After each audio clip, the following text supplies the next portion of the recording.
This message comes from NPR sponsor Paramount Plus and the new original series, The Madison. Taylor Sheridan's most intimate story yet. The Madison follows a family raised in a world of digital distraction, forced by tragedy to truly see one another and come together. Starring Michelle Pfeiffer and Kurt Russell. The Madison. New series streaming now, only on Paramount Plus. Sunday morning. Well, so many things are going on, but I really don't know where to start first. With us this morning is Congresswoman Nicole Malliotakis, and, well, a lot of open items in Washington. Well, Nicole, if you had a sleepless night last night, what's bothering you about what's going on in New York right now?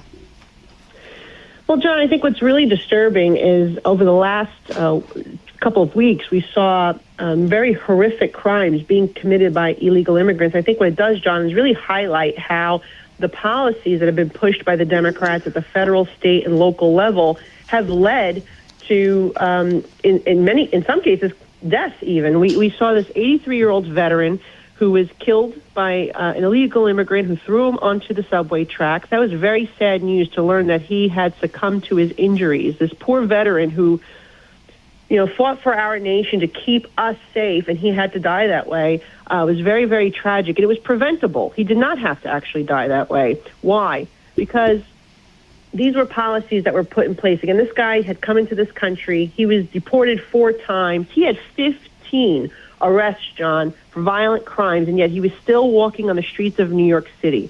And this is because of Kathy Hochul's bail law. We've made case after case after case of why that should be changed, because it is dangerous policy. And also the sanctuary policy that has harbored this individual, the perpetrator, from ICE. He should have been deported. He should never have been here. We also saw a 5-year-old, sadly, we read in the news this week that a 5-year-old was raped by an individual who was in the country illegally as well. And that individual came in 2023 under the Biden administration, and he was released into the interior. A drunk driver killed somebody in New Jersey. Again, another illegal immigrant who killed somebody because he was in this country. And we see, again, the sanctuary policy of New Jersey now prohibits the local law enforcement from helping find that individual who is at large currently. They are prohibiting them from cooperating with ICE to find that individual.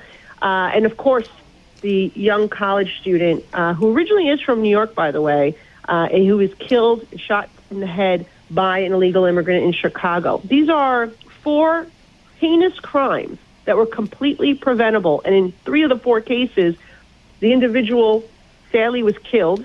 And that young 5-year-old girl, she's going to be traumatized for the rest of her life. And so what I would simply say is, we got to get serious about public safety here. We have to stop tying the hands of our local law enforcement. We need to let them to cooperate to deport these dangerous individuals. And these bail laws and these sanctuary laws should not be releasing these repeat offenders who are foreign criminals over and over on our streets. Nicole, Congresswoman, I was on Fox Business on Friday morning, and I'm going to send you a copy of it.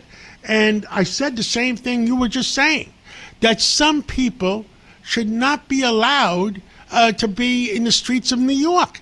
I mean, there used to be, I guess, 25 to 30,000 people in what we called Bellevue, the people that needed mental help. And now there's only 5, 6, 7,000. So what happened to the other 20? They didn't get cured. So what I said is, some of these judges, some of these DAs that are not being forthcoming enough on putting these people away and taking them off the streets of New York that are hurting, or the streets of America, hurting the American citizens, maybe they should be held accountable for what happens. If you let this person out, and that's a proven bad guy, and he murders somebody, maybe that judge or maybe that DA should be held accountable. And I think that's going to take something from the federal government, from Congress or the Senate, or all 3 branches. Yeah, John, maybe they should be charged with being an accomplice to that crime. I mean, really, because at the end of the day, they are allowing this to happen, and it is atrocious. When you read about ICE trying to go in to detain somebody who has committed a violent crime and the judge is sneaking them out the back door, that's ludicrous. And the same thing goes for our mayor, who doesn't want to allow ICE into jails. The reason why you saw ICE on streets is because they have to go out and find these dangerous people because they're not getting any cooperation from local municipalities to turn them over when they're being released from jail. So number one, they shouldn't be released from jail. And number two, they're not being turned over to be detained and deported by the federal government.